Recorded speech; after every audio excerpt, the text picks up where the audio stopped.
Hello everyone and welcome back to Mediak. Something I've been celebrating recently is my graduation from college. I got a BFA in cinematography and photography. I've mentioned this a handful of times, but I've also talked about my rocky relationship with photography.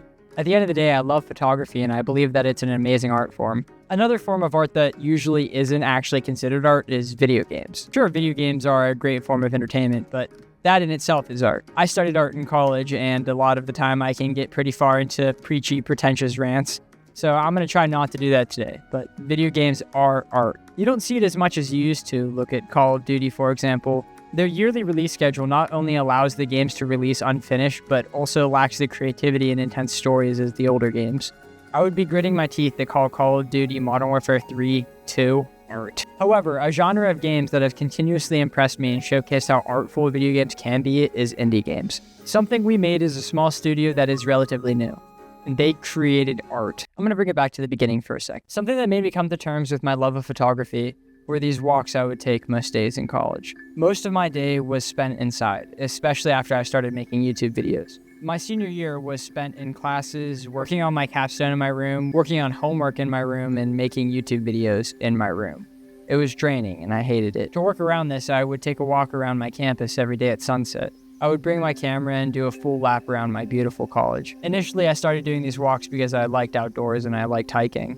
However, I needed to take pictures for classes, so I had to keep the camera on me at all times. Eventually, it just got into my schedule, and I stopped taking my camera because I had to, and started taking it because I wanted to. I would retake the same pictures every day to see how the sun and clouds changed. Sometimes I would sit at the business building because it had this gorgeous garden. On my way back to my apartment, I could see college kids playing beach volleyball out in the yard. I hated most of my photography classes, but these walks showed me the art in photography. Toem is an indie game created by a lovely group of people. It follows this little dude photographer who is tasked with going out and experiencing everything the world has to offer. This including the mystical phenomenon called Toem. The little dude has to travel from location to location, taking pictures and helping out all the citizens by solving puzzles. Each citizen gives you a stamp, and once you have enough stamps, you can travel to the next location. But you don't need to collect every stamp to move to the next location.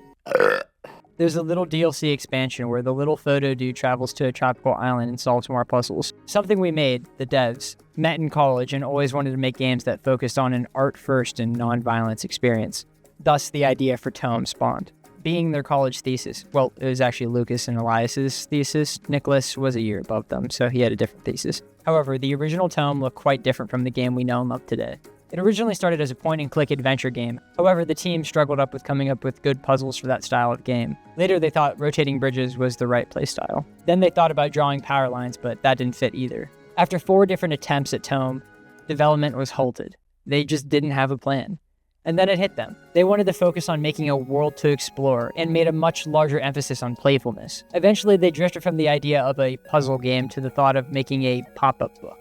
From there, the team created some wonderful partnerships in the sound design, music, and marketing. And then Toem was released on September 17th, 2021. I don't watch trailers very much or directs or anything like that. I know about games because of yearly release schedules, word of mouth, and spending way too much time looking through the PlayStation Store deals section. I found Toem not from any of those 3, actually. I found it within my own games catalog. It was one of those free PSN games of the month a few months ago, and I'd never got around to playing it. Now, this video is actually supposed to be about Fallout 4. I asked in a poll what game y'all wanted to see next, and Fallout 4 won in a landslide. I just want to cushion what I'm going to say next by saying I'm sorry, and I really wanted to like the game. But God, Fallout 4 bored me so much. I kept only forcing myself to play it. And at the 10-hour mark, I decided that I needed a small indie game to take a break from Fallout. The plan was to always come back to it. And that changed the second I started Toem. The atmosphere, movement, and art, just literally everything about the game was just so gripping.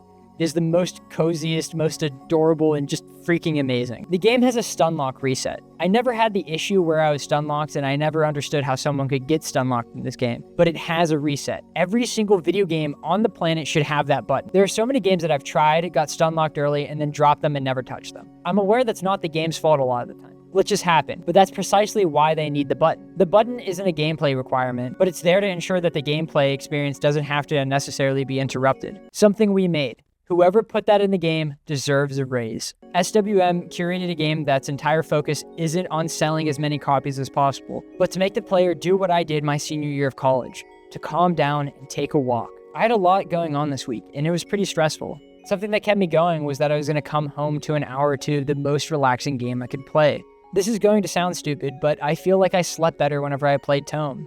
I play video games every day around 10:30 to 12, and Toem made me feel happy and relaxed, thus easier to fall asleep. The next game I'm playing, it's not Fallout, I'm so sorry. I pinky promise I'll get to it eventually. But the game I'm playing, even though it's one of my favorite video games of all time, doesn't relax me nearly as much as Toem. Some of you might be thinking that it's weird that I talk so much but so little about the gameplay, and the game is not about the gameplay. It's about how the game makes you feel. And that's not pretentious, because that's the intention of the artist. The game is art first every step of the way. This isn't to discredit the gameplay. The gameplay is immaculate. It's super impressive how they managed to create a world that works visually in third and first person. In addition, all of the puzzles are super fun and not dumb to figure out. I will admit that I did look up a guide a handful of times, but I always felt like it was my fault, not the game. Like after each time I read how to do it, I slapped my head and got embarrassed. The only time the guide was a little necessary was with the Platinum Trophy.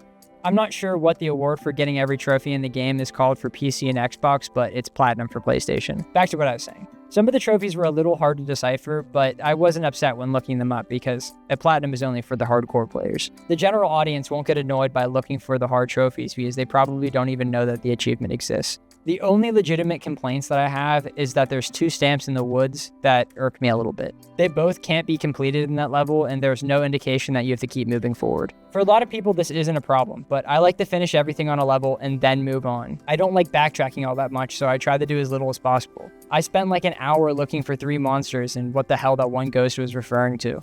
Eventually, I looked it up and then moved on. It's really not that big of a deal, but I personally would have put the overarching stamps in the last level. This way there wouldn't be any confusion in the early game, and it would allow people like me a sense of achievement when we already completed all the challenges, and allowing the general audience to feel like they have more to work for in the end game. In addition, I just want more. I want more levels and I never want to stop playing it. I 100%ed the base game and the DLC in about 7 hours. I was taking my time and having a blast, but I only got about a work week's worth of game nights. I'm not removing any points because of this, but please, SWM, make another Toem. I loved feeling nostalgic towards my senior year. Everything about this game spoke to me as an artist and a photographer. But it's so much more than that. I would recommend this game to anyone. The cozy atmosphere would make anyone happy and maybe get them into cameras and art. And to end it off, I will not be showing Toem in the video because it is an experience and I want more people to go play the game. So go play Toem, please. 8 out of 10, short but sweet. If you watched my Sackboy video, then you would know I am ranking every single game in order, so here's the list. And with the highly prestigious 8 that Toem has gotten, this will make Toem the best game ever made by Mediak rankings, and Sackboy is still at the bottom as the worst game ever made. Right now, I'm working on a few more game rankings. I want to pad out this list a bit, so I'm going to do some games that are fun and I can grind them out pretty easily. As a thanks for making it to the end of the video, here are some of the games I'm working on reviewing. Titanfall 2, BioShock, Death Gambit's Afterlife, Ratchet & Clank PS4, and ARMS. From there, I don't know, but it'll probably be a while until I make a video on all 5 of those. Alright, well, thank you guys for watching, see you later, bye.